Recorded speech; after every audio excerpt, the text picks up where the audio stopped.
if you've been to a KISS concert and you're just starting to listen to the live albums, live 1, 2, and 3, it puts you right back in that seat as a fan. Listen, the other thing too is like, this is obviously it's our favorite band. In my opinion, they're the best band that ever existed. That's my take only. I'm sure it's probably yours too.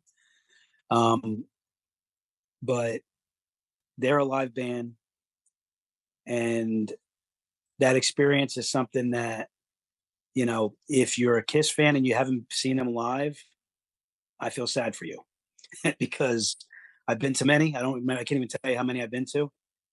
I've never walked out of there not being like, damn, they pull off all the stops. They don't lack the effort to give you the show of a lifetime. I think I've said this before. I've never left a KISS concert and thought I got cheated out of anything. I think it always exceeded my expectations. I think that's one of the good things about them retiring is they were starting to go down that way. Well, I'm actually glad you went there, Ian, because what the best time, and we can use the analogy with sports because we're both huge sports fans, right? When you can't cut it anymore, having the respect for what you did and your legacy to walk away when you feel like you can't live up to those standards anymore. Sure, it happens. It happens to everyone. Right. It happens to everyone. I'm almost 50 years old. I can't do things that I could do at 20 and 25. I know. I mean, someday I'll be 50. Yeah. That math on ages again. Yeah.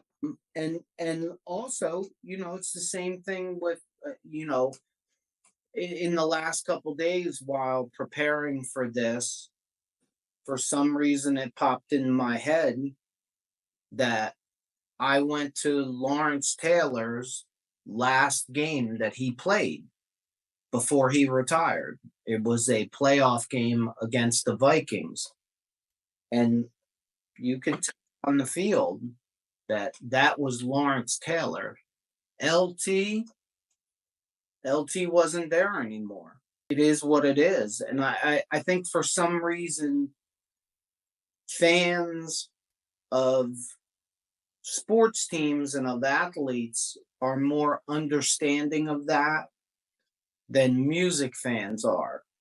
Look, when you're 25 years old and you put a record out, and I buy the record and I like the record, and I go to see you live, and you don't sound anything like that record, or you sound like shit, I'm going to have a problem with that. When you're in your 70s, like Gene Simmons and Paul Stanley was for the for the End of the Road tour, like I went into that with the understanding of, look, I've seen KISS when they were in their 30s. I seen KISS when they were in their 40s, their 50s, and their 60s, I think. You can't expect the experience to be the same way. And if you go to the videos, when we went to the End of the Road tour, the first time that they went to the Garden, no, we didn't go to I went to the Garden. We went to, where did we see them? Newark. I forget the name of the arena, but it was in Newark. The Rock.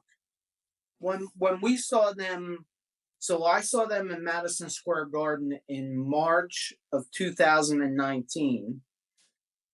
And again, whenever we went to the Rock, you could tell they moved around much less on stage. That's a product of age. So all of that has to come into play, and you have to lower your expectations. The backing tracks, that's probably staying at the dance longer than you should have. I believe that they, the one thing they probably stuck to is, instead of doing anything improv, they pretty much, because of the age and everything else, they probably really followed a script of what they do. I think KISS always followed a script. honestly. Yeah, but I'm saying like there was probably like a lot of separate moments there. I think they probably limited those. Hey, look at it this way: the more episodes we put out, maybe Paul Stanley or Gene Simmons will come on the podcast, and we can ask them that. I'm not sure we should hold our breath, but You know what? At the end of the day, I mean, they got nothing to lose. I like that. You like that? That's good.